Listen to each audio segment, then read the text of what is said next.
कहानी के इस भाग को देखने से पहले कहानी को पूरा समझने के लिए इसके पहले के भागों को अवश्य देखें, जिसका लिंक मैंने डिस्क्रिप्शन बॉक्स में दे दिया है।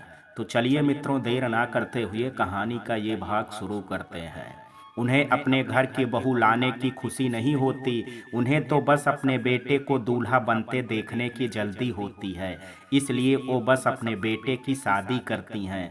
और जैसा कि हर सास के मन में ये डर रहता है अपने बेटे की शादी के बाद कि उसका बेटा शादी के बाद अपनी पत्नी का गुलाम ना बन जाए, इसलिए वो अपने बेटे और बहू के बीच एक दीवार बन करके खड़ी रहती हैं। और उनके दिमाग में ये ख्याल आता भी है इसलिए क्योंकि वो खुद एक बहू से सास बनने के इस सफ़र में अपनी सास के बेटे को अपना गुलाम बना लेती हैं।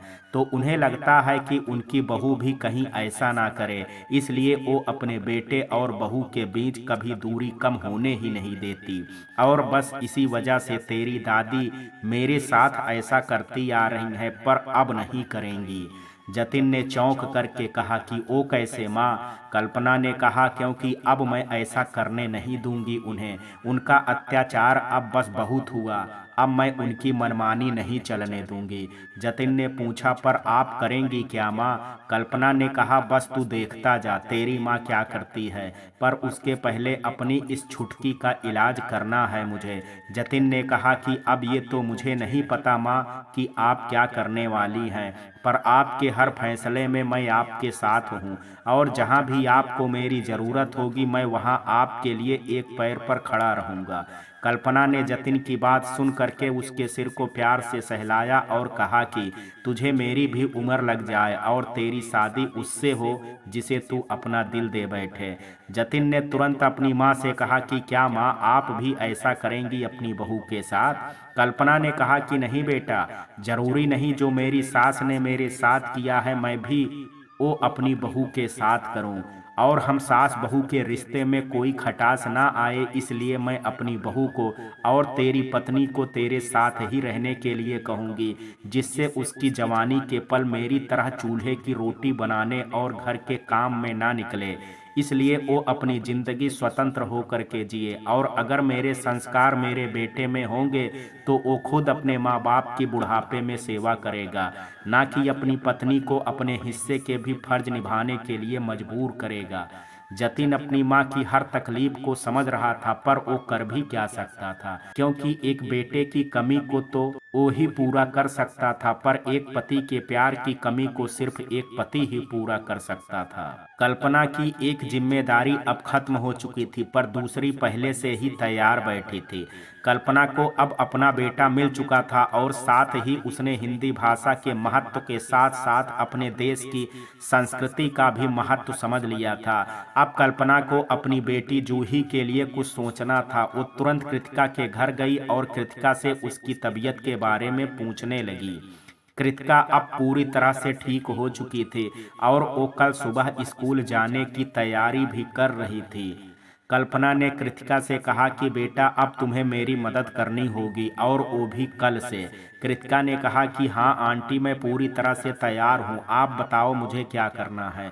कल्पना ने कहा कि बेटा मुझे तो पहले ये बताओ कि तुम्हारे स्कूल में क्या कोई फंक्शन होने वाला है। कृतिका ने कहा कि हाँ आंटी, हमारे यहाँ हर 6 महीने में एक प्रोग्राम होता है, वो भी डांस से जुड़ा हुआ। और उसमें जो विनर होता है फिर उसका डांस नाम से जुड़े आने वाले प्रोग्राम में भेजा जाता है और उसकी कला को प्रोत्साहित किया जाता है। कल्पना ने कहा कि ये तो बहुत अच्छा है, पर जूही ने तो कभी भी इस प्रोग्राम के बारे में नहीं बताया। कृतिका ने कहा क्योंकि ये प्रोग्राम हमेशा पेरेंट्स और बच्चों के बीच होता है, और एक बार जब मैंने जूही से पूछा तो उसने बताया कि उसके पापा के पास वक्त नहीं है कि वो उसके साथ इस प्रोग्राम में पार्टिसिपेट कर सकें, और मम्मी तो अनपढ़ गंवार हैं ही, वो भला डांस के बारे में क्या जानेंगी। तभी कृतिका की माँ ने कृतिका को टोका और कृतिका को एकदम से याद आया कि वो बातों ही बातों में कल्पना को हर्ट कर चुकी है। उसने तुरंत ही कल्पना से माफ़ी मांगी और कहा आंटी, वो गलती से मेरे मुंह से जूही के बोले वर्ड्स निकल गए, वरना मैं आपके बारे में तो क्या कभी किसी के बारे में भी ऐसा नहीं चाहती थी। आंटी प्लीज मुझे माफ कर दीजिए, मेरा इरादा आपको ठेस पहुंचाने का बिल्कुल भी नहीं था। कल्पना ने कृतिका के सिर पर हाथ रखते हुए कहा कि अरे नहीं बेटा, मुझे इंसान की नीयत का अंदाजा है कि किससे अनजाने में गलती हुई है और कौन जान करके गलती करता है। अगर तुम सच में ऐसी होती तो क्या मैं कभी तुम्हारे पास मदद मांगने के लिए आती? इसलिए तुम माफी मत मांगो, जो हुआ वो अनजाने में हुआ। पर तुम मुझे ये बताओ बेटा कि क्या तुम इस प्रोग्राम में पार्टिसिपेट करती हो? तब कृतिका ने कहा कि कहाँ आंटी, मुझे क्लासिकल डांस पसंद है पर मेरी मम्मी को ये डांस आता ही नहीं है। वो तो बस बॉलीवुड के डांस ही जानती हैं, इसलिए मैंने कभी पार्टिसिपेट ही नहीं किया। कल्पना ने कहा तो फिर समझो हो गया तुम्हारा काम, और अब रेडी हो जाओ तुम इस बार पार्टिसिपेट के लिए। कृतिका ने बड़ी हैरानी से कल्पना की तरफ देखा, पर देख करके कहा कि आप सच कह रही हैं क्या आंटी? पर मेरे साथ क्लासिकल डांस करेगा कौन? कल्पना ने हंसते हुए इठला करके कहा, अरे कौन? कहा मैं और कौन? कृतिका और उसकी माँ दोनों ही बड़े आश्चर्य से कल्पना की तरफ देखने लगे। कल्पना दोनों के चेहरे के भाव देख करके समझ गई कि दोनों को ही कल्पना की बात पर यकीन नहीं हो रहा है। तभी कल्पना ने कृतिका को कहा कि तुम कोई भी क्लासिकल गाना लगाओ और फिर देखो मेरा कमाल। कृतिका ने तुरंत एक गाना लगाया और कल्पना ने अपना कमाल दिखाना शुरू कर दिया। कल्पना का डांस देख करके अब कृतिका और उसकी माँ को यकीन हो गया और साथ ही उनके मुंह भी खुले के खुले रह गए। कल्पना का डांस खत्म होते ही कृतिका की माँ ने कहा कि आप तो बहुत अच्छा डांस करती हैं, फिर आपने कभी कुछ ट्राई क्यों नहीं किया, और आपने ये डांस सीखा कहाँ? कल्पना ने कहा कि मुझे पता है आजकल के लोग किताब का कवर देख करके उसे जज कर लेते हैं कि वो पढ़ने लायक है या नहीं, और यही मेरे साथ भी है। मेरे को देख करके हर कोई ही मुझे अनपढ़ और गंवार समझ लेता है, पर मुझे खोल करके कोई पढ़ना नहीं चाहता। और यही कारण है कि मुझे इतना अच्छा डांस आते हुए भी मेरे घर में इसकी किसी को कदर नहीं है, क्योंकि किसी को इसके बारे में पता ही नहीं है और कभी किसी ने पता करने का सोचा भी नहीं। और बात रही कि मैंने इसे कहाँ से सीखा, तो मेरी शादी होने के पहले मैं अपने मोहल्ले के बच्चों को डांस सिखाया करती थी। क्योंकि मेरे घर के हालात ठीक नहीं थे तो मुझे भी घर चलाने के लिए काम करना पड़ता था, और मुझे ये डांस मेरी माँ की सहेली ने सिखाया था, और आज उनका सिखाया ये डांस मेरे बहुत काम आ रहा है। उन्होंने जब मुझे ये डांस सिखाया था तब मैंने इसे सीखने के लिए ना बोल दिया था, पर फिर उन्होंने भी मुझे ज़बरदस्ती ये डांस सिखाया था। तब मुझे लगता था कि आखिर ये डांस मेरे किस काम का है, पर आज जब ये डांस ही मेरी बच्ची को सही रास्ते पर लेकर के आएगा, तब मुझे समझ आया कि आखिर क्यों मुझे ये डांस सीखना ज़रूरी था। और ये बात भी जिंदगी में कब क्या होने वाला है ये हमें पता नहीं होता है, ये तो सिर्फ ऊपर वाला ही जानता है कि कब किसकी ज़रूरत किसे पड़ने वाली है। इसलिए वो पहले से ही इंसान को अपनी परीक्षा के लिए तैयार करता रहता है। कृतिका ने कहा कि पर आंटी मुझे करना क्या है? तब कल्पना ने कहा कि कुछ नहीं, बस आज जा करके तुम जूही से कहना कि तुम इस बार पार्टिसिपेट करने वाली हो, और वो भी मेरे साथ। और मेरे साथ तुम ये प्रोग्राम में विनर बन करके रहोगी, क्योंकि मैं तुम्हारी पार्टनर हूँ। मैं जानती हूँ कि मेरे मुंह से मेरे खुद की तारीफ सुन करके आप लोगों को बहुत अजीब लग रहा होगा, पर मैं सच में अपनी तारीफ नहीं कर रही हूँ, बल्कि इसलिए कर रही हूँ कि अगर तुम मेरे बारे में ऐसा बोलोगी तो जूही को ये बात पसंद नहीं आएगी, और वो मुझे हराने के लिए ज़रूर इस प्रोग्राम में पार्टिसिपेट करेगी, और फिर मेरा काम आसान हो जाएगा। कृतिका ने कहा कि अगर जूही इस प्रोग्राम में पार्टिसिपेट करेगी तो उसका पार्टनर कौन होगा, क्योंकि आप तो मेरे साथ पार्टिसिपेट करने वाली हैं, फिर वो किसके साथ डांस करेगी? कल्पना ने कृतिका की माँ की तरफ देखते हुए कहा कि तुम्हारी माँ। कृतिका और कृतिका की माँ ये सुन करके हैरान रह गई। कृतिका की माँ ने तुरंत कहा कि मुझे बॉलीवुड डांस आता है, पर इतना भी नहीं कि मैं इस प्रोग्राम में पार्टिसिपेट कर सकूं। अगर जूही ने मेरा डांस देखा तो मुझे अपना पार्टनर कभी नहीं बनाएगी, और मेरे ऐसे स्कूल में डांस करना मुझसे नहीं हो पाएगा। कल्पना जी, आप बुरा मत मानिएगा, पर आप किसी और को देख लीजिए इसके लिए। कल्पना ने एक प्यारी सी स्माइल कृतिका की माँ को देख करके किया और कहा कि आप मुझ पर यकीन रखिए, ऐसा कुछ भी नहीं होगा आपके साथ जिससे आपकी किसी के सामने इंसल्ट हो या आपका मजाक बने, क्योंकि ये तकलीफ मैंने सही है तो इसका दर्द मुझे बहुत अच्छे से पता है, तो मैं ये दर्द आपको कभी नहीं होने दूंगी। आप लोग वैसा कीजिए जैसा मैं कहती हूँ। कृतिका और कृतिका की माँ कल्पना की बात सुन करके कल्पना की मदद करने के लिए तैयार हो गई। आज कृतिका स्कूल गई और जैसा कल्पना ने उससे कहने को कहा था, कृतिका ने वैसे ही जूही से स्कूल में होने वाले प्रोग्राम की बात कही। जूही कृतिका की बात सुन करके एकदम से हैरान हो गई और उसने कहा कि तू मेरे साथ कोई मजाक तो नहीं कर रही है? मेरी माँ, वो भी क्लासिकल डांस? पॉसिबल ही नहीं है। उन्हें तो क्लासिकल डांस का मतलब नहीं पता होगा, फिर वो नाचेंगी क्या? कृतिका ने बड़े ही ताव से कहा कि वो सब मुझे नहीं पता, पर इस स्कूल में उनके टक्कर का कोई नहीं है, इसलिए विनर तो हम ही होंगे। जूही कृतिका की बात सुन करके बहुत गुस्सा हो गई और उसने कृतिका से कहा कि यार, तू जानती है कि मैं अपनी मम्मी को कितना नापसंद करती हूँ, उसके बाद भी तू उनके साथ ही डांस करना चाहती है। बस यही दोस्ती है तेरी मेरी लिए। कृतिका भी कमजोर खिलाड़ी नहीं थी। वो समझ गई कि जूही उसे इमोशनल ब्लैकमेल करने की कोशिश कर रही है, जिससे वो उसकी मम्मी के साथ इस प्रोग्राम में हिस्सा ना ले। इसलिए कृतिका ने जूही की चाल को उसी पर डालते हुए कहा कि यार, तू बता कि मेरी सच्ची दोस्त है या नहीं है? तुझे तो पता ही है कि मैं कब से इस प्रोग्राम में पार्टिसिपेट करना चाहती थी, पर मेरी मम्मी को बॉलीवुड डांस आता है, जिसकी वजह से मैंने कभी भी पार्टिसिपेट नहीं किया। पर आज मुझको मौका मिला है तो तुझे उससे प्रॉब्लम हो रही है। ठीक है, मैं तेरी खुशी के लिए इस बार भी प्रोग्राम में पार्टिसिपेट नहीं करूंगी, तब तो तुझे मेरे सच्चे दोस्त होने का प्रूफ मिल जाएगा। पर एक बात बता दूं तुझे कि मैं अपनी दोस्ती को प्रूव करने के लिए अपनी खुशी की कुर्बानी दे सकती हूँ, पर क्या तू मेरे लिए अपनी नफरत को साइड में नहीं रख सकती है, तब तक के लिए, जब तक कि ये प्रोग्राम नहीं हो जाता? कृतिका की बात सुन करके अब जूही को भी लग रहा था कि शायद वो कुछ ज्यादा ही स्वार्थी हो रही थी।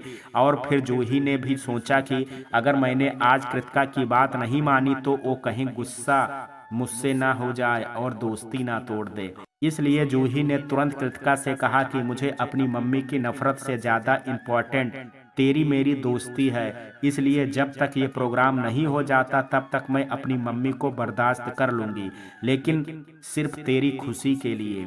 कृतिका को एक प्लान तो सक्सेस हो गया था, अब बस बचा था तो जूही को इस प्रोग्राम में पार्टिसिपेट करवाने का। कृतिका ने कहा कि वैसे चाहे तो तू अपनी माँ को इस प्रोग्राम में हरा करके उनको अच्छा सबक सिखा सकती है। जूही ने कहा, पर मेरी मम्मी के साथ साथ तो तू भी हार जाएगी। कृतिका ने कहा, यार, मुझे हार जीत से फर्क नहीं पड़ता, मुझे तो बस पार्टिसिपेट करना है। जूही ने मन में सोचा कि वैसे कृतिका की बात में दम है कि अगर मैंने अपनी मम्मी को हरा दिया इस प्रोग्राम में तो उनकी अच्छी इंसल्ट हो जाएगी और मैं जीत जाऊंगी, फिर मम्मी की अकड़ मेरे सामने तो नहीं चलेगी। जूही ने कहा कि मैं पार्टिसिपेट तो कर लूं, पर मैं डांस किसके साथ करूंगी? कृतिका ने कहा कि क्या तुझे डांस आता है? जूही ने कहा, डांस आता है। अरे, मेरे सामने तो बॉलीवुड की एक्ट्रेस भी फेल है। कृतिका ने कहा कि तुझे बॉलीवुड डांस आता है? जूही ने कहा कि हाँ, और वो भी बहुत अच्छे। कृतिका ने कहा, तो फिर तेरा काम समझ बन गया। जूही ने कहा कि वो कैसे? कृतिका ने कहा कि मेरी मम्मी है ना, उन्हें बॉलीवुड डांस आता है, पर तुझे थोड़ी उन पर मेहरबानी करनी होगी बस। जूही ने कहा, हाँ तो चलेगा, मुझे कोई प्रॉब्लम नहीं है। जूही ने कहा, पर क्या हमारी प्रिंसिपल इसके लिए मानेंगी कि हम मम्मी एक्सचेंज करके डांस करने वाले हैं? कृतिका ने कहा कि हाँ, मैं अभी प्रिंसिपल मैम से बात करके आ रही हूँ। उनसे मैंने जब अपनी प्रॉब्लम के बारे में बताया तो उन्होंने इसकी परमिशन ना सिर्फ मुझे बल्कि दूसरे बच्चों को भी दे दी है जिनके साथ अपने अपने पार्टनर्स की प्रॉब्लम थी। जूही ने कहा, तब फिर ठीक है, चल जल्दी चल करके हम भी अपना नाम लिखवा लेते हैं और इस प्रोग्राम की प्रैक्टिस में लग जाते हैं। कृतिका की समझदारी से कल्पना के दो काम तो पूरे हो गए थे, अब बस बचा था कि आगे की योजना, जो कल्पना अपने घर पर बैठे बैठे सोच रही थी। कल्पना को कृतिका पर पूरा भरोसा था, पर अभी भी उसे बड़ी चिंता हो रही थी कि सब कुछ ठीक हो। कल्पना बार बार मुख्य द्वार की तरफ देख रही थी कि कब जूही स्कूल से लौट करके घर आए। जूही को आज घर आने में थोड़ी देर हो गई और अब कल्पना की चिंता भी बढ़ने लगी। जूही के घर आते ही कल्पना ने उससे पूछा कि तुम्हें आज इतनी देर कैसे हो गई?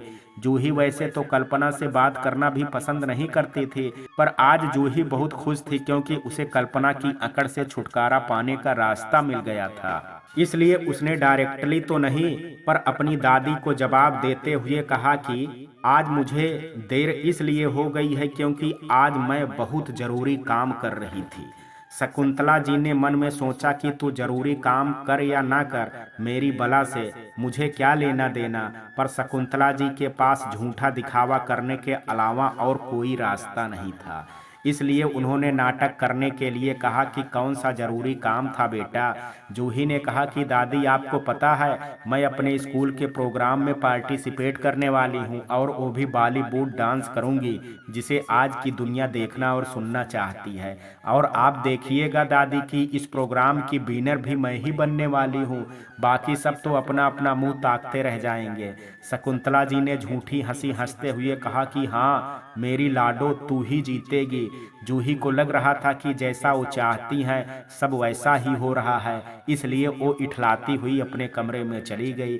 और कल्पना मन ही मन मुस्कुरा रही थी कि आखिर कृतिका ने अपना काम बखूबी तरीके से कर दिया है। अगले दिन जूही स्कूल से फ्री होने के बाद कृतिका के घर गई डांस प्रैक्टिस के लिए।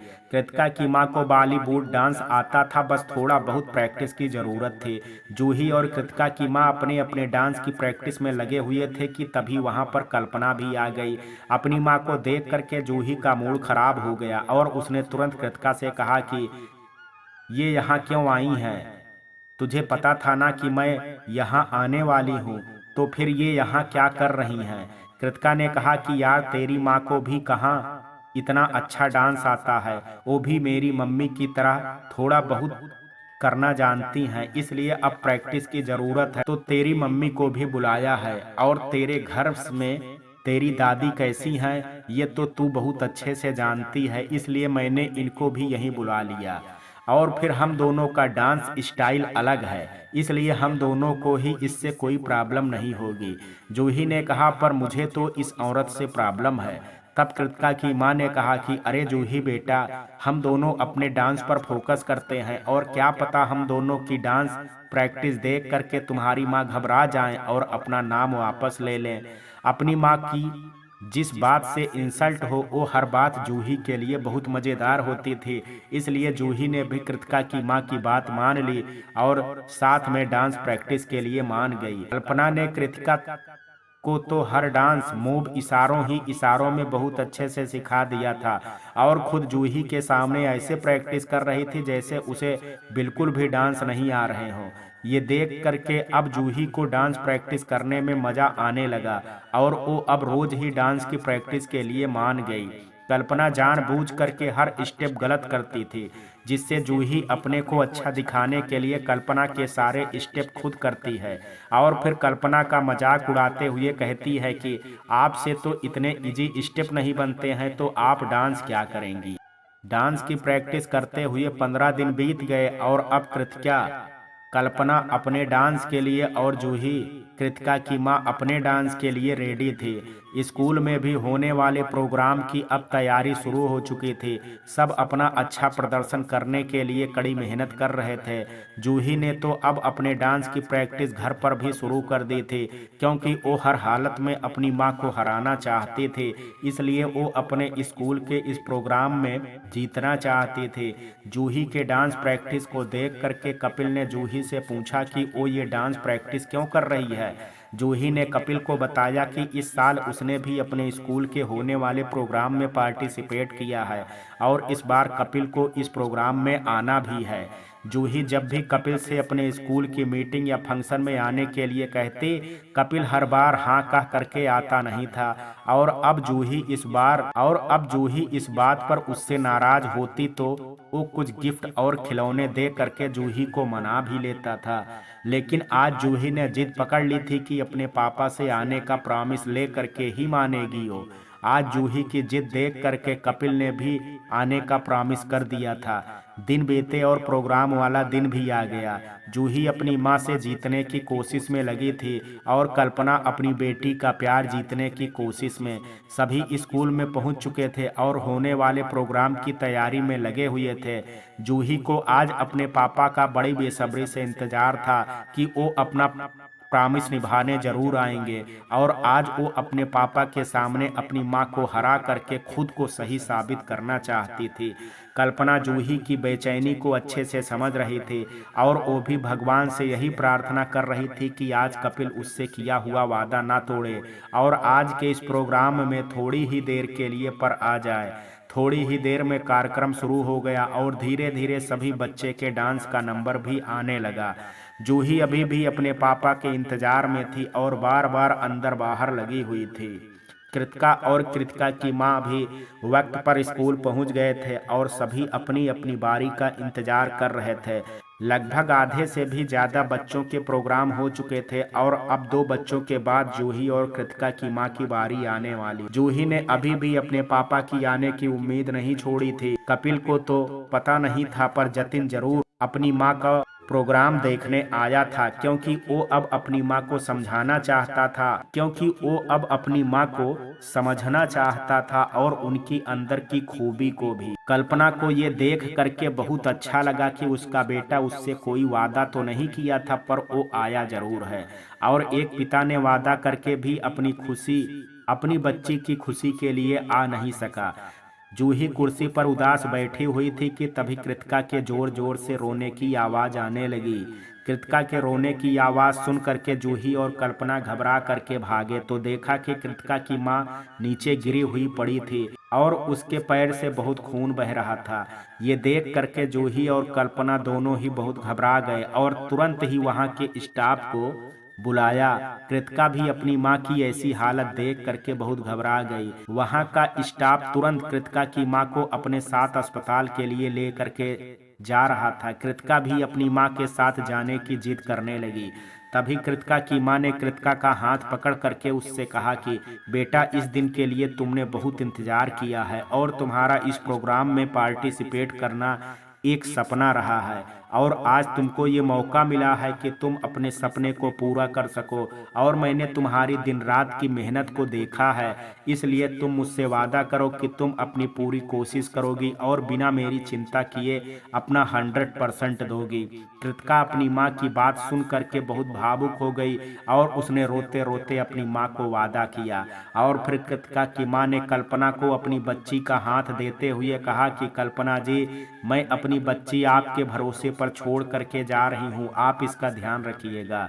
कल्पना ने कृतिका से कहा कि आप जाइए और अपने पैर का इलाज करवाइए, कृतिका की चिंता बिल्कुल मत करिए, कृतिका मेरी बेटी जूही के समान ही है। फिर कृतिका की माँ ने जूही से कहा कि मुझे माफ करना बेटा, मेरी वजह से तुम आज अपना डांस नहीं कर पाओगी, मुझे माफ करना बेटा, मुझे तुम्हारे लिए बहुत बुरा लग रहा है। आज अगर मेरी बेटी हार भी जाए तो भी मुझे इस बात का इतना दुख नहीं होगा जितना कि इस बात का आज मेरी वजह से तुम और अपनी जीत से दूर हो गई।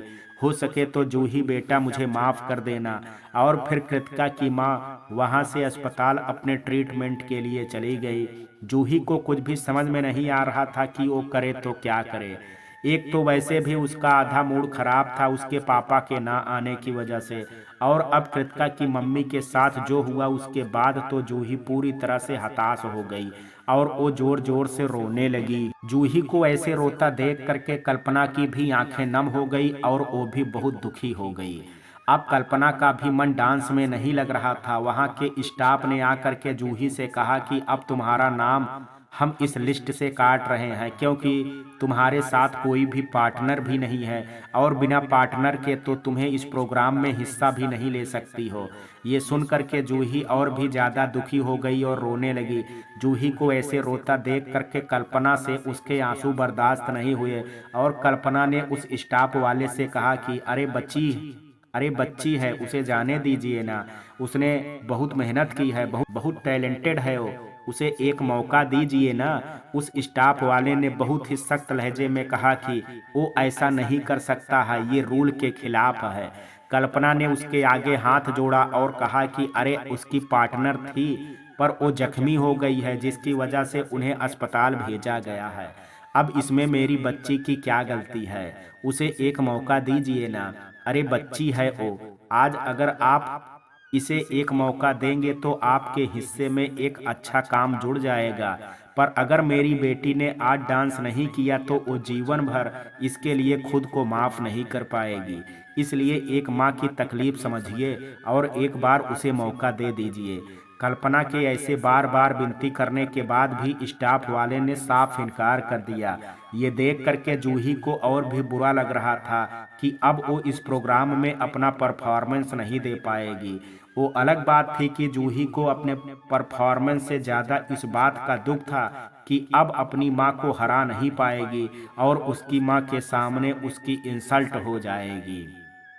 जबकि इसके विपरीत कल्पना अपनी बच्ची के दुखी मन को देख करके परेशान हुई जा रही थी। उसे समझ नहीं आ रहा था कि आखिरकार वो अपनी बेटी के लिए क्या करे। अचानक ही कल्पना के कानों में जूही का नाम अनाउंस होता हुआ सुनाई पड़ा। कल्पना ने देखा कि वो स्टाफ वाला इशारों से जूही का नाम अनाउंस न करने के लिए बोल रहा था, पर नाम अनाउंस करने वाले को बहुत शोर होने की वजह से कुछ साफ नहीं समझ में आ रहा था। इसलिए वो जूही के नाम को बार बार रिपीट कर रहा था। जूही को ये सब देख करके बहुत दुख हो रहा था और वो बस रोए जा रही थी। कल्पना से अब जूही की तकलीफ बर्दाश्त नहीं हो रही थी, इसलिए उसने जूही का हाथ पकड़ा और उसे ले जा करके स्टेज में खड़ा कर दिया और खुद वहां से दूर खड़ी हो गई। जूही एकदम से खुद को स्टेज पे देख करके बहुत घबरा गई और वो इधर उधर देखने लगी। एक तो जूही का नाम अनाउंस होने के बाद जूही लेट स्टेज पर आई और अकेले आई, इसलिए सबने जूही को बार बार डांस के लिए बोलना शुरू कर दिया। जूही भले ही अपनी माँ के सामने बहुत अकड़ दिखाती थी, पर वो बाहर किसी से भी इतनी अकड़ नहीं दिखा पाती थी और इसलिए जब उसने इतने सारे लोगों को एक साथ देखा तो वो बहुत घबरा गई और उसे डांस करने की हिम्मत भी नहीं हो रही थी। उसने अपनी माँ की तरफ देखा और डांस ना करने का इशारा किया और वो रोने लगी। कल्पना अपनी बेटी को ऐसे टूटते हुए नहीं देख पा रही थी और अब उसके अंदर की माँ काली जाग उठी थी। अब वो किसी से भी अपने औलाद के लिए भीख नहीं मांगने वाली थी। इसलिए कल्पना ने अपने आंसू पोंछे और अपने अंदर की ज्वाला के साथ उसने कृतिका का हाथ पकड़ा और खुद भी स्टेज पे चली गई। कल्पना ने अपनी तेज आवाज में म्यूजिक प्ले करने को कहा। कल्पना की आवाज सुन करके गाना भी बज उठा और कल्पना ने कृतिका की तरफ डांस करने का इशारा किया और फिर दोनों ने डांस करना शुरू कर दिया। अपनी माँ और दोस्त कृतिका को ऐसे उनके क्लासिकल गाने में डांस करते हुए देख करके जूही बहुत हैरान हो गई। उसे कुछ समझ नहीं आ रहा था कि उसकी माँ ये सब क्या कर रही हैं। और जूही तो बॉलीवुड गाने पर डांस करने वाली थी और ये तो क्लासिकल डांस था। कल्पना डांस करते हुए जूही के पास आई और धीरे से उसके कानों में कहा कि तू भी हमारे साथ डांस करना शुरू कर, तुझे भी मेरे गाने के सारे मूव आते हैं। जूही को अपनी माँ की बात समझ नहीं आई, पर बैठे लोगों को रिएक्शन देख करके जूही ने भी नाचना शुरू कर दिया। जब तीनों मिल करके नाचने लगी तो वो डांस इतना खूबसूरत और मनभावन हो गया कि हर कोई सब कुछ भूल करके उस डांस को देखने चला गया। नाचते नाचते कृतिका की नज़र कल्पना और जूही पर पड़ी, जो दोनों ही इस डांस पर अपनी आपसी दूरी को भूल चुकी थी। ये देख करके कृतिका को एहसास हुआ कि उसे इस डांस से निकल जाना चाहिए और आज सिर्फ जूही और उसकी माँ को ही एक साथ डांस करने देना चाहिए।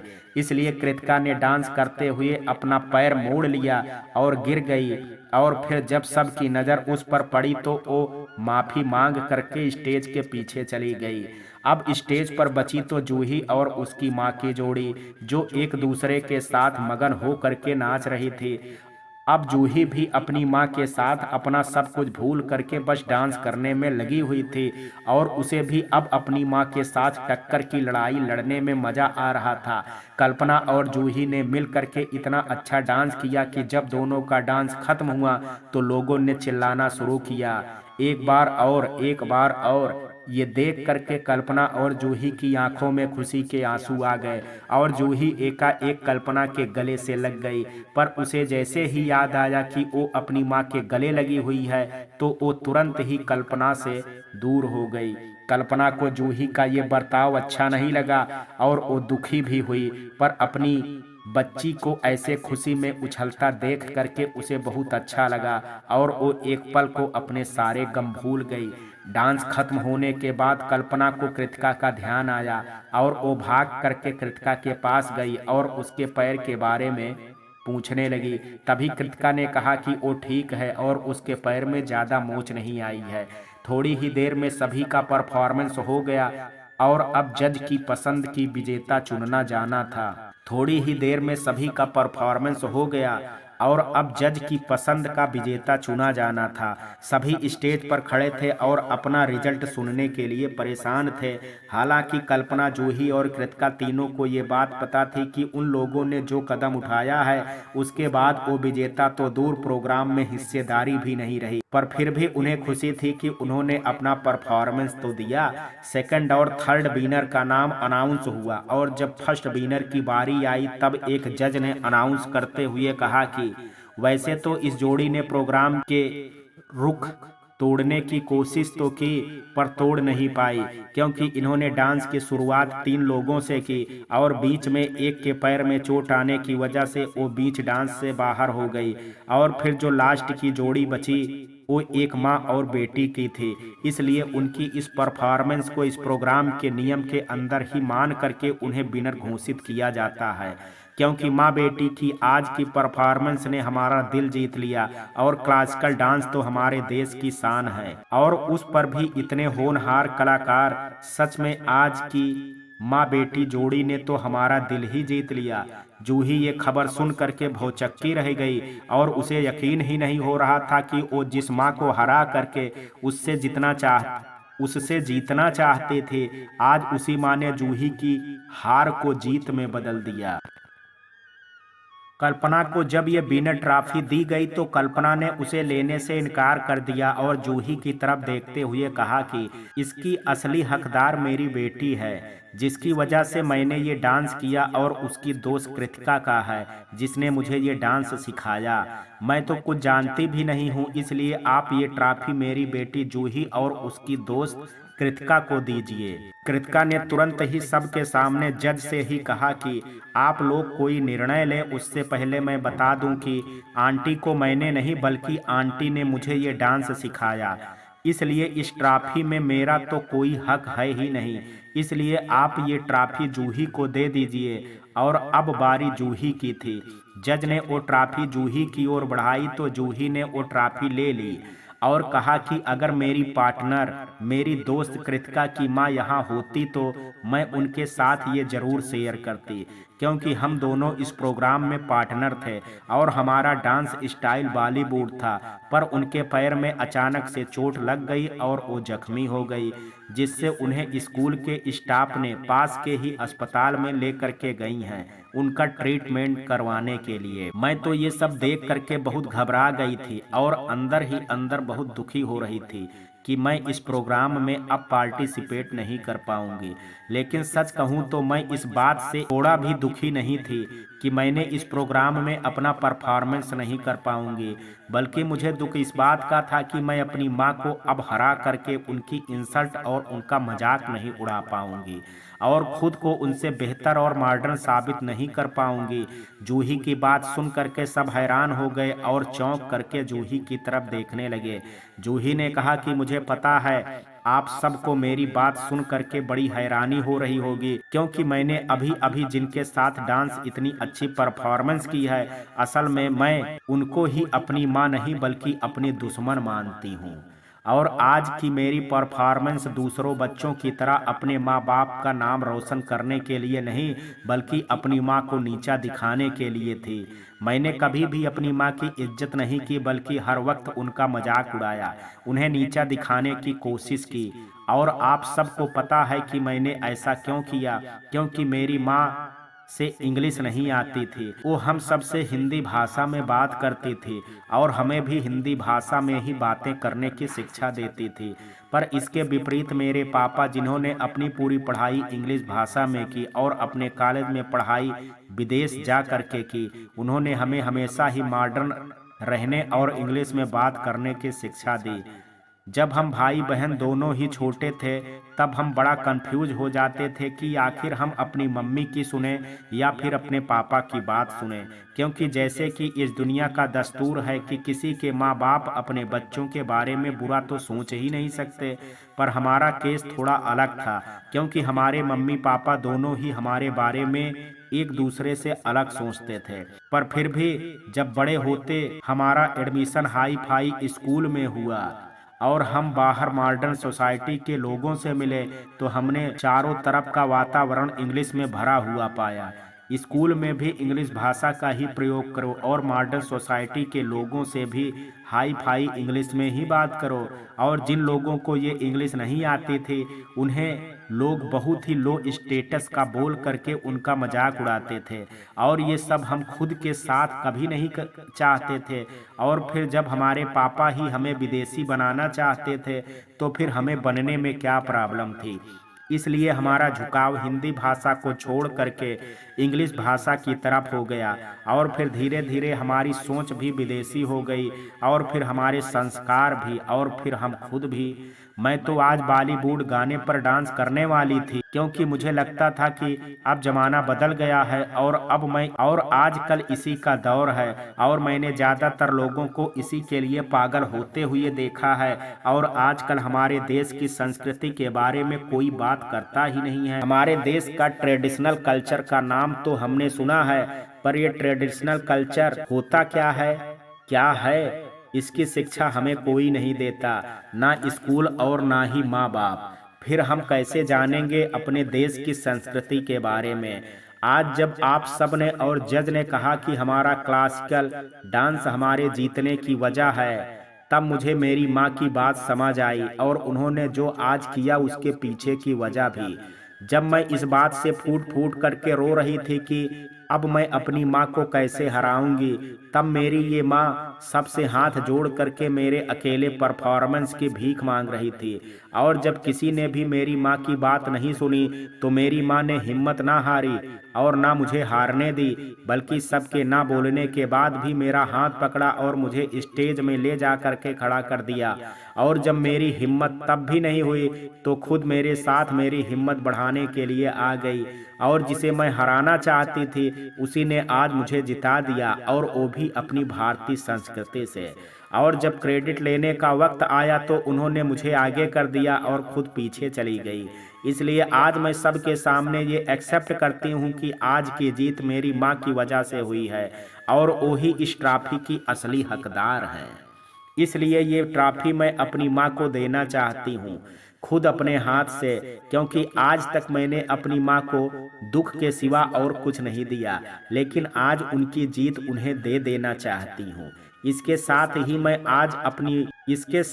मैं आज अपनी ये गलतफहमी दूर करती हूँ कि मुझे लोगों को देख करके या उनके जैसा बनने की कोशिश नहीं करनी चाहिए, बल्कि मुझे वो करना चाहिए जिससे मैं कंफर्टेबल हूँ और दूसरों को भी अपनी वजह से तकलीफ ना दे सकूं। और ये शिक्षा तो मुझे मेरी माँ से मिली है, जो कि मुझे भी ये संस्कार देना चाहती थी, और मेरे पिता ने अपना एक वादा तक नहीं निभाया तो वो हमें खुद क्या संस्कार देंगे। इसलिए अब मुझे भी अपनी माँ की तरह बनना है, ना कि अपने पिता की तरह। और आज मैं अपनी माँ से भी माफ़ी मांगती हूँ कि वो मुझे माफ़ करके एक बार फिर अपनी ममता की गोद में ले ले मुझे। कल्पना ने कभी सोचा भी नहीं था कि उसकी छोटी सी बेटी अब बड़ों की तरह बात करने लगी है। उसने तुरंत अपनी बेटी को सीने से लगाया और कहा कि मेरी बच्ची, तुझे अपनी माँ से माफ़ी मांगने की ज़रूरत नहीं है। मैंने तुझे कभी अपना गुनहगार माना ही नहीं मेरी बच्ची, माना तो बस अपने जिगर का टुकड़ा ही है। कल्पना और जूही का ये मिलन देख करके सबकी आंखों से आंसू आ गए और सबने जोर जोर से ताली बजाई। अपनी बहन जूही के लिए हृदय परिवर्तन को देख करके जतिन को भी बहुत खुशी हुई, और वो भी भाग करके अपनी माँ के पास आ गया। और अब कल्पना को एक और खुशी मिली अपनी बेटी के रूप में, और वो आज सबसे ज़्यादा खुश थी। कल्पना, जतिन और जूही जब तीनों ही खुशी खुशी घर पहुंचे तो सामने कपिल अपने फोन में बात करते हुए और शकुंतला जी अपने टीवी सीरियल को देखने में लगी हुई थी। अपने पिता को घर पर फोन में आराम से बात करता हुआ देख करके अब जूही का गुस्सा बर्दाश्त नहीं हुआ और उसने अपने पापा से कहा कि आप आज क्यों नहीं आए। कपिल अपनी बेटी को ऐसे गुस्से में देख करके समझ गया कि उसकी बेटी उससे बहुत नाराज है, इसलिए कपिल ने हर बार की तरह उसके लिए बहुत सारे गिफ्ट और चॉकलेट पहले से ही ला करके रखा हुआ था और जूही ऐसे सवाल करते ही उसके सामने देते हुए कहा कि ओ जूही, मुझे माफ करना, आज ऑफिस में। कपिल ने जूही से इतना ही कहा था कि जूही ने कपिल के सारे गिफ्ट को हाथ से छीन करके फेंक दिया और कहा कि बस करिए, आप अपनी झूठी दलीलें देना। आपको एक बार भी ऐसा नहीं लगा पापा कि कम से कम आज तो आपको मेरे स्कूल में मेरी हिम्मत बढ़ाने के लिए आना चाहिए था। जरूरी नहीं कि उत्साह के क्षेत्र में इंसान अपनी हिम्मत नहीं हार सकता। अरे आज आपको पता भी है कि मेरे साथ क्या हुआ है और आज मुझे आपकी कितनी ज़रूरत थी, लेकिन आपको कैसे पता होगा। आपके पास मेरे लिए इतने सारे गिफ्ट खरीदने का वक्त था, पर अपनी बेटी से किए वादा पूरा करने के लिए 15 मिनट नहीं थे। अरे आप तो यहाँ आराम से फोन में बातें कर रहे हैं और मेरे सवाल करने पर आप आज भी बहाने बना रहे हैं और हर बार की तरह मुझे फुसलाने की कोशिश कर रहे हैं। आपको ऐसा लगता है कि आपकी जूही आज भी छोटी बच्ची है, पर एक लड़की कब बड़ी और समझदार हो जाती है ये एक पिता को पता ही नहीं चलता, क्योंकि वो उसके साथ तो कभी वक्त बिताता ही नहीं। वो तो बस उसके भविष्य के लिए पैसे कमाने में लगा रहता है, चाहे भले ही उसकी बेटी जिंदगी की उलझनों में उलझ करके अपनी जान ही क्यों ना दे दे। पर एक पिता को इन सब से क्या लेना देना है। अपने पिता से ऐसे बात करता हुआ देख करके शकुंतला जी ने तुरंत कहा कि तू पागल हो गई है क्या, जो अपने पिता से ऐसे बातें कर रही है। तू मत ये भूल कि इस घर में वही पैसा कमा करके लाते हैं, तभी तेरी हर जरूरतें पूरी होती हैं, वरना ये तेरी अनपढ़ माँ। तभी जूही ने अपनी दादी को गुस्से से कहा कि दादी बस, आज नहीं, आज मेरे और पापा के बीच में आप जबरदस्ती माँ को बीच में मत लाइएगा, क्योंकि आज मेरी माँ ने मेरे लिए क्या किया है ये मैं आपको शब्दों में तो नहीं बता सकती हूँ। जूही को कल्पना के लिए ऐसे बोलना सुन करके कपिल और शकुंतला को तो हवाइयां ही उड़ गई और दोनों ने एक दूसरे को आंख फाड़ फाड़ करके देखा। तभी कपिल ने जूही से कहा कि आखिर तेरी माँ ने तेरे लिए ऐसा क्या आज कर दिया जो तेरे इस बाप ने आज तक नहीं किया। साथ और वक्त जूही ने भावुक होकर के कहा। जूही ने कहा कि आज मेरी माँ ने मुझे सच दिखाया कि असली परवरिश क्या होती है, एक औलाद के लिए सबसे ज़्यादा ज़रूरी क्या होता है। और आज मुझे खुद पर शर्म आ रही है कि मैंने आज तक अपनी माँ को माँ नहीं समझा, सिर्फ और सिर्फ आपकी वजह। और आज इसी अनपढ़ गंवार माँ ने मुझे मेरी ज़िंदगी के सबसे ज़रूरी शिक्षा दी, जिसे शायद अब मैं कभी भी नहीं भूल सकती। और फिर इतना कह करके जूही अपने कमरे में चली गई और उसके पीछे जतिन भी। कपिल को तो कल्पना की अच्छाई बर्दाश्त ही नहीं होती थी, इसलिए वो वहां से बाहर की तरफ चला गया और अब बचे तो शकुंतला और कल्पना। कल्पना का आज मूड बहुत अच्छा था, इसलिए वो अपनी सास के मुंह लग करके अपना मूड खराब नहीं करना चाहती थी, इसलिए वो चुपचाप किचन की तरफ जाने लगी। पर शकुंतला जी को ये मंजूर नहीं था और उन्होंने कल्पना को रोकते हुए कहा कि तू जो चाल चल रही है ना अपने बच्चों के साथ, वो सिर्फ तेरे बच्चों तक ही सीमित रहेगी, मेरे बेटे पर उसका कोई असर नहीं होगा। और तू ये कभी भी मत सोचना कि मेरा बेटा तेरे कब्जे में आएगा। वो कल भी मेरे पल्लू से बंधा था और आज भी बंद करके रहेगा। तुझे जो करना है तू वो कर ले, पर तेरा कोई भी जादू मेरे बेटे पर होगा ही नहीं, क्योंकि मैं होने ही नहीं दूंगी। कल्पना को अब अपनी सास की बात को सुन करके रहा नहीं गया और उसने कहा कि पर क्यों अम्मा, आपको अपने ही बेटे बहू को अलग करके क्या मिलेगा। क्या आपका बेटा जो खुद 2 बच्चों का बाप बन चुका है वो वापस से छोटा हो जाएगा। अरे मैं आपकी बहू हूँ, बेटी ना सही पर कम से कम अपनी सौतन तो मत बनाइए ऐसी हरकतें करके। आप जिस तरह से खुद को उठाने के लिए अपनी बहू को नीचे गिराती जा रही हैं, वो दो सौतनें आपस में करती हैं, क्योंकि उन दोनों की चाहत और रिश्ता एक ही होता है। पर आपका और मेरा रिश्ता कपिल से पूरी तरह अलग है। आप उनकी माँ हैं तो मैं उनकी पत्नी हूँ। एक ने उन्हें जन्म दिया है तो दूसरी उनकी जीवन साथी है। अरे आपका और मेरा तो कोई मेल है ही नहीं, फिर आप क्यों हम दोनों को एक ही नाव में चढ़ाने में लगी हैं? अरे मेरा और आपके बेटे का रिश्ता अच्छा होगा तो आपको इससे खुशी होनी चाहिए। आपके बेटे बहू खुश हैं, पर आप तो अपने बेटे और बहू को खुश देख करके दुखी हो जाती हैं। ऐसा क्यों अम्मा? आपकी भी तो सास थी, क्या वो भी आपके और बाबूजी के बीच ऐसा करती थी? आपको मुझसे क्या दिक्कत है? क्या आप मेरे और अपने बेटे के बीच एक दीवार बन करके खड़ी हैं आज 19 सालों से? शकुंतला जी ने कहा कि क्योंकि मैं अपने बेटे को सिर्फ अपना बेटा ही बना करके रखना चाहती हूँ, क्योंकि जिस दिन वो तेरा पति बन गया तो वो मुझे इस घर से लात मार करके बाहर निकाल देगा। इसलिए तू लाख अच्छी है, पर मैं जब तक जिंदा हूँ तुझे कभी भी अपने बेटे को खुद से छीनने नहीं दूंगी। उसे मैंने जन्म दिया है, उस पर पहला अधिकार सिर्फ मेरा है। कल्पना ने कहा कि मैंने कब आपसे आपका अधिकार छीनने की कोशिश की है? मैंने तो बस अपने अधिकार की बात की है। वो मेरे पति हैं और मुझे भी उनसे प्यार की चाहत है। और अगर एक पति पत्नी के बीच प्रेम संबंध होता है तो इससे एक माँ के अधिकार कैसे छिन जाएंगे? शकुंतला जी ने कहा कि बेटा तो छीन जाएगा ना, वो तुझे फिर मुझसे ज्यादा महत्व देगा, मेरे से ज्यादा तेरी बात सुनेगा और मेरे हिस्से का प्यार भी फिर वो तुझ पर लुटा देगा। फिर वो मेरे नहीं बल्कि तेरे इशारे पर नाचेगा। और अगर तूने मुझे इस घर से बाहर निकलवा दिया तो मैं कहाँ जाऊंगी? मेरा क्या होगा? इसलिए जब तक मैं जिंदा हूँ तेरा और तेरे पति का रिश्ता तो मजबूत नहीं होने दूंगी। कल्पना ने कहा कि मजबूत? अरे आपकी इस घटिया सोच की वजह से हम पति पत्नी का रिश्ता खत्म होने की कगार पर आ गया है। हम दोनों का अगले 6 महीने में तलाक हो जाएगा।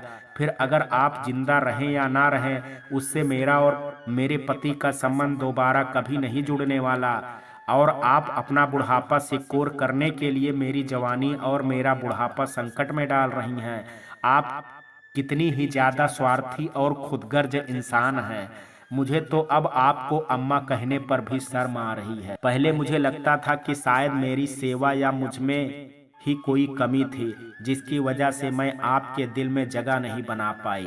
पर अब जब मैं आपका हकीकत जान गई हूँ कि कमी मुझ में नहीं बल्कि आपकी मानसिकता में है, तो मैं अब अपने और अपने पति के बीच ये तलाक नहीं होने दूंगी किसी भी कीमत पर। बीती रात कल्पना की जिंदगी के दुख के कुछ बादल कम तो कर गए थे, पर पूरी तरह से वो खत्म नहीं हुए थे। बल्कि यूं कहें कि कल्पना की अब असली परीक्षा शुरू होने वाली थी। कल्पना ने जो कुछ भी अपनी सास से कहा उसके लिए उसे बहुत दुख हो रहा था, क्योंकि उसके बच्चों ने भी उसका बहुत अपमान किया था। इसलिए वो उस दर्द को बहुत अच्छे से समझती थी और अपनी सास को ऐसे पलट करके हर बात का जवाब देना ये कल्पना के संस्कारों के खिलाफ था।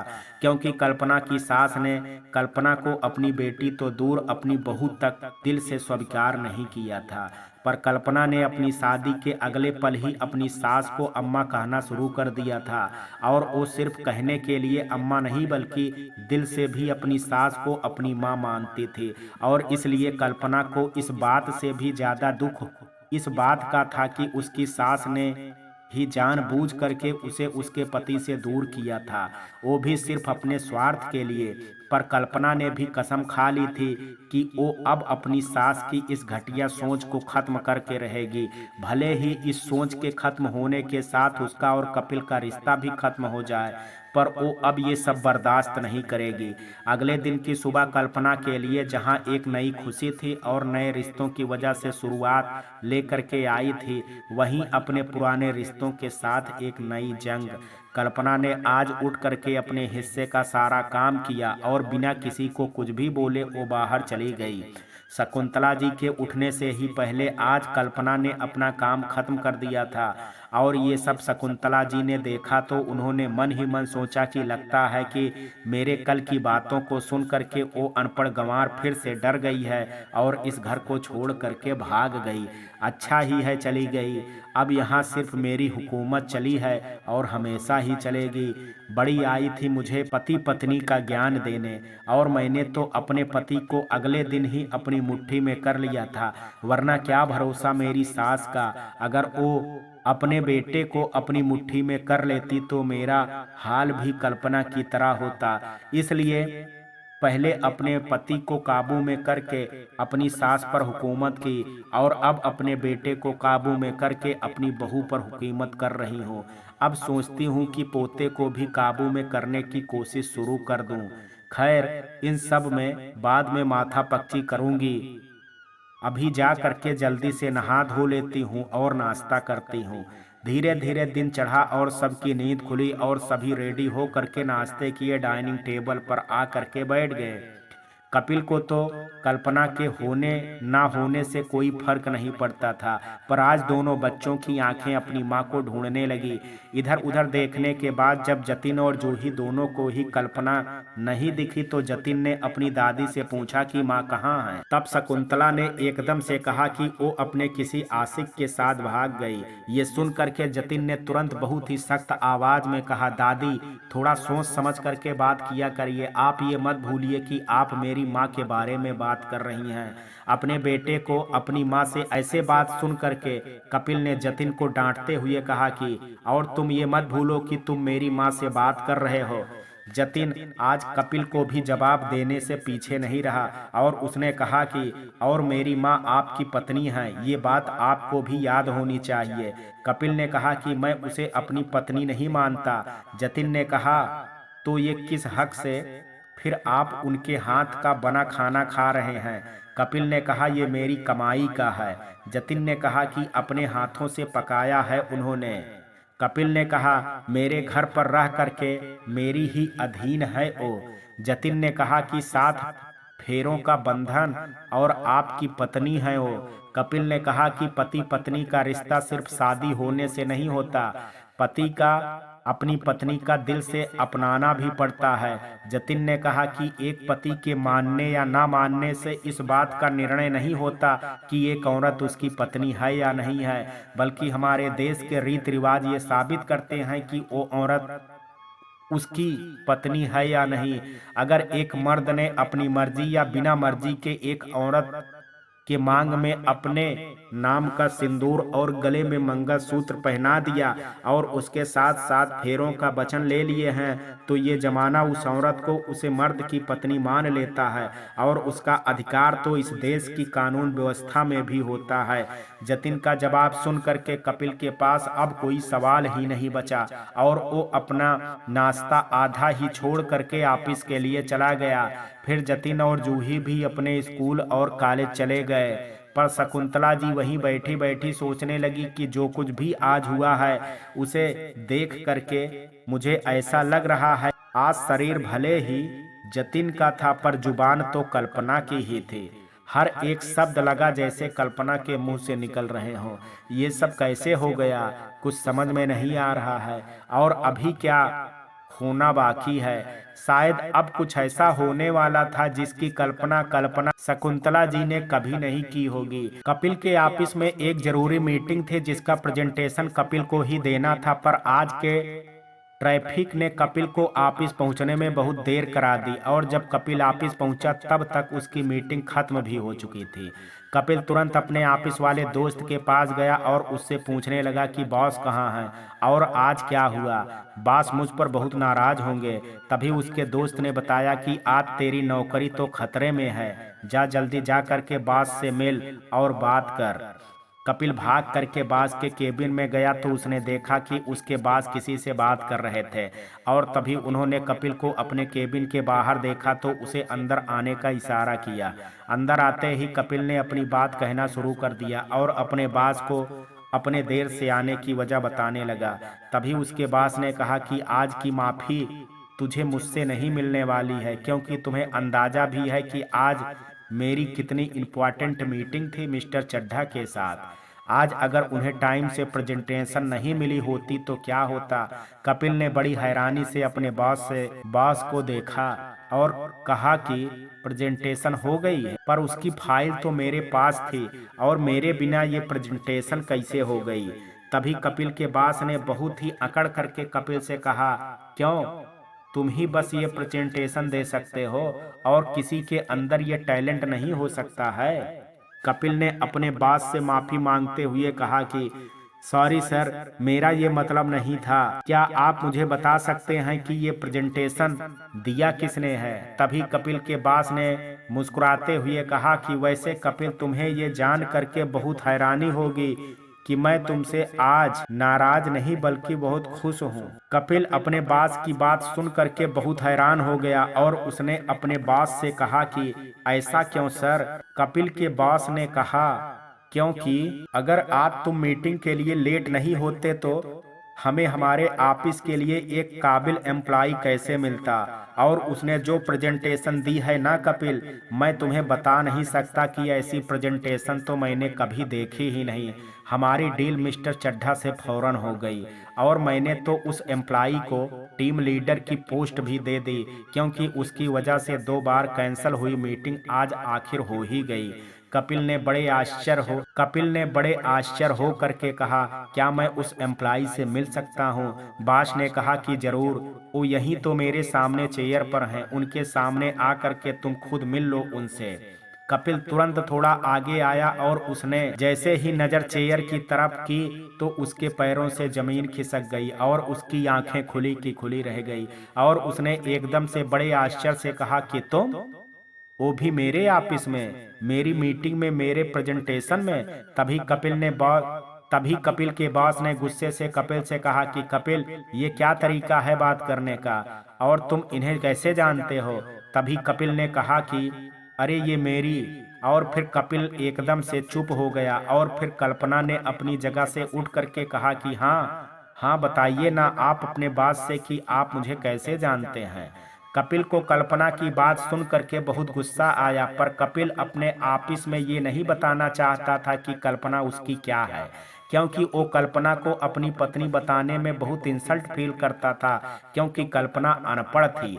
इसलिए कपिल ने बात बनाते हुए कहा कि क्योंकि ये मेरे मोहल्ले में रहती हैं इसलिए मैं इन्हें जानता हूँ। ये सुन करके कपिल के बॉस ने कहा कि तुम कल्पना जी को देख करके ऐसे चौंके क्यों।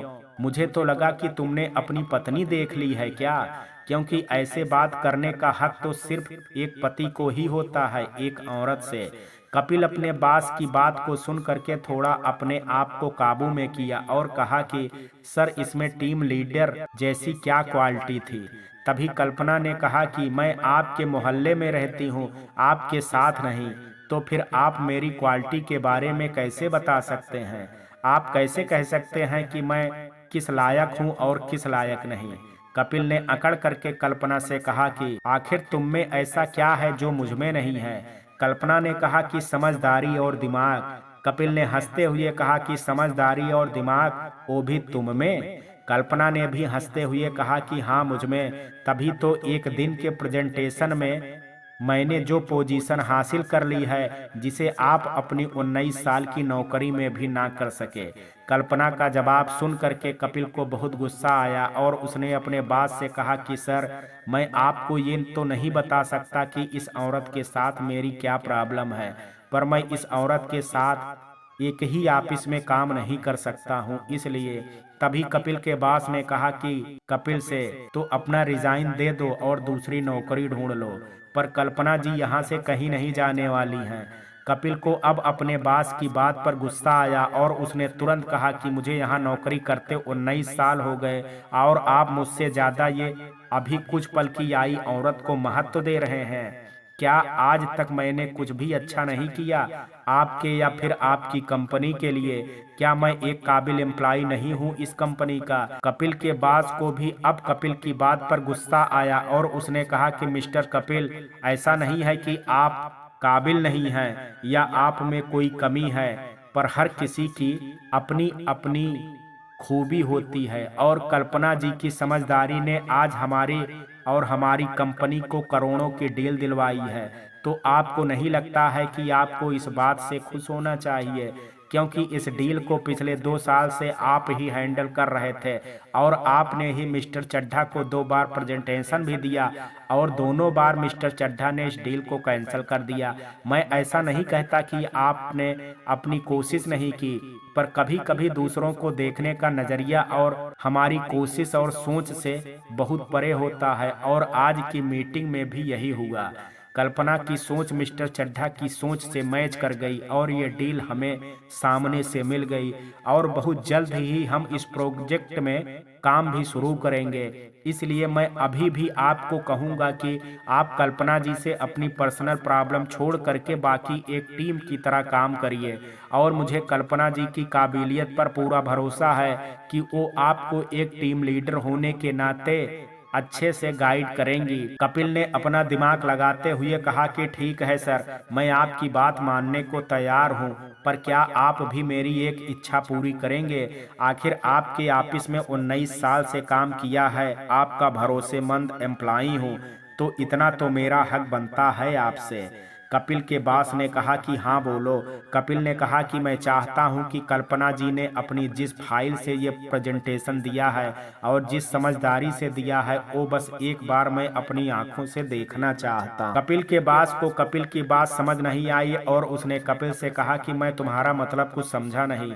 कपिल ने मुस्कुराते हुए कहा कि अरे मैं बस ये देखना चाहता हूँ कि जो मेरी टीम लीडर हैं, जिसके गाइडेंस में मुझे काम करना है, आखिर वो कितनी काबिल हैं। ये जानने के बाद ही तो मैं उनके साथ अच्छे से काम कर सकूंगा, और वो फाइल देखनी है जिससे इन्होंने आज अपनी प्रेजेंटेशन दी है, जिससे मैं अपनी गलती ढूंढ सकूं कि आखिर ये 2 सालों की प्रेजेंटेशन में मुझसे कौन सी बात छूट गई जो कल्पना जी को समझ आ गई। कपिल को लग रहा था कि कल्पना ने उसकी फाइल को कॉपी कर लिया है और वही प्रेजेंटेशन ला करके यहीं दिखा दिया है। इस वजह मेरे बॉस ने काम पर रख लिया है इसे, क्योंकि ये तो अनपढ़ गंवार है। भला इसे कैसे ऑफिस के बारे में कुछ पता होगा? पक्का इसने कल रात में मेरे सोने के बाद मेरी फाइल से सारी डिटेल चोरी कर ली होगी और यहाँ मुझसे पहले पहुँच करके मेरी प्रेजेंटेशन को अपनी प्रेजेंटेशन बता दिया होगा, और आज इसलिए ये जल्दी घर से भी निकल गई थी। बस एक बार इसकी फाइल देख लूं और इसकी प्रेजेंटेशन पढ़ लूं, और फिर मैं इसे कैसे अपने बॉस के सामने बेइज्जत करके निकालता हूँ। कपिल के बॉस ने कल्पना की तरफ देखा और कहा कि अगर आपको कोई दिक्कत ना हो तो आप अपनी फाइल क्या मिस्टर कपिल को दिखा सकती हैं। कल्पना ने कहा कि जी जरूर। कल्पना ने कपिल की तरफ अपनी फाइल बढ़ा दी। कपिल ने भी लपक करके उस फाइल को पकड़ लिया। कपिल ने तुरंत ही उस फाइल को पढ़ा और तभी कल्पना ने बिना फाइल को देखे ही प्रेजेंटेशन की कुछ इम्पोर्टेंट चीजें बताई। कपिल ने जब कल्पना की फाइलों को पढ़ा तब मित्रों, कहानी के इस भाग में आज इतना ही। शेष कहानी कल देखेंगे। कहानी का ये भाग आपको कैसा लगा, आप अपनी राय मुझे कमेंट बॉक्स में ज़रूर दीजिएगा। वीडियो पसंद आया हो तो वीडियो को लाइक शेयर, अगर चैनल पर पहली बार विजिट कर रहे हैं तो कृपया चैनल को सब्सक्राइब करना ना भूलें। कल मिलते हैं कहानी के शेष भाग के साथ। तब तक के लिए जय हिंद, जय भारत।